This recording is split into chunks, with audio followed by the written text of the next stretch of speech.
সকালের শুরুটা হোক একটু যত্ন আর ভালোবাসা দিয়ে। এই তো সকাল সকাল ঘুম থেকে উঠে আমি আমার বিছানাটা সুন্দর করে গুছিয়ে নিলাম, সাথে ঘরটাও অনেক সুন্দর করে গুছিয়ে নিলাম। আর বারান্দায় চলে আসলাম। আজকে বারান্দায় কিন্তু আমার নিজের হাতে লাগানো পুঁইশাক গাছ থেকে পুঁইশাক উঠিয়ে রান্না করেছি।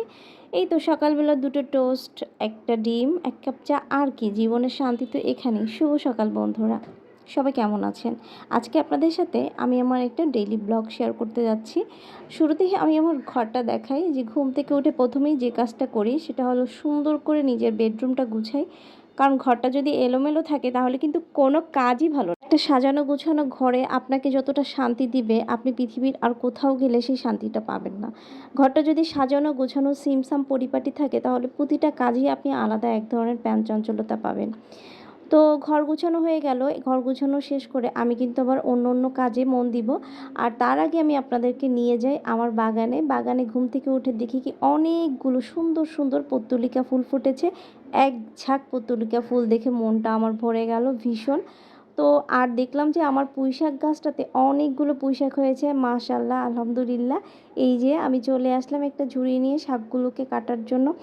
আর শাকগুলো যখন কাটছিলাম আমি ঠিকমতো আসলে ঝুড়িটা ধরতে পারছিলাম না, আর চাকুটাও ধরতে পারছিলাম না। তো কেচিটা দিয়ে আস্তে আস্তে ট্রাই করলাম একটা একটা করে পাতাগুলো কেটে নেওয়ার জন্য। আসলে নিজের হাতে লাগানো সবজি দিয়ে আজকে রান্না হবে আমার বাসায়, আমার খুব ভালো লাগতেছে।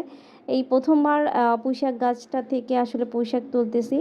এটা আসলে কোনো গাছ না, বাজার থেকে আমি পুঁইশাক কিনে এনেছিলাম, ওখান থেকে জাস্ট দুটো ডাঁটা আমি এরকম লাগিয়ে রেখেছিলাম। আর ডাঁটাগুলো থেকে কিন্তু এত বড় একটা পুঁইশাক গাছ হয়েছে, আলহামদুলিল্লাহ। সারাটা গ্রিলে ওরা বেয়ে বেয়ে বেশ অনেকগুলো শাক হয়েছে। তো চেষ্টা করছি একটা একটা করে শাকগুলোকে কেটে নেওয়ার জন্য।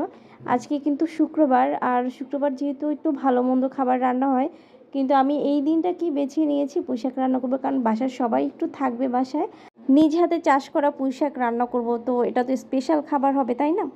তো সবগুলো শাক আস্তে আস্তে করে কাটলাম, যেহেতু কাটতে কিন্তু আমার অনেক সময় লাগছিল।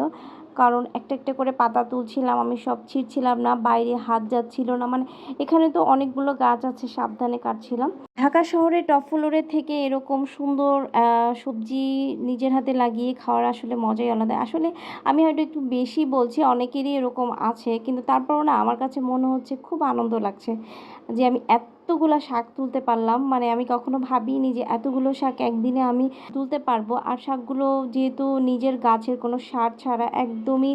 বরকে বলেছিলাম বাজার থেকে মিষ্টি চিংড়ি কিনে নিয়ে আসতে, ও ঠিক আমার কথা মতোই মিষ্টি চিংড়ি কিনে নিয়ে আসলো। আর আজকে পুঁইশাক দিয়ে মিষ্টি চিংড়ি দিয়ে রান্না হবে। এই খাবারটা কিন্তু খুবই মজা লাগে। এই যে দেখেন কতগুলা শাক তুললাম, আলহামদুলিল্লাহ। তো শাকগুলো কেমন হয়েছে, আপনারাও কি নিজেদের বারান্দায় এরকম করেন কি না, কে কে করেন একটু আমাকে জানাবেন। আর ভিডিওটা ভালো লাগলে অবশ্যই একটু কমেন্ট করবেন। আল্লাহ হাফেজ।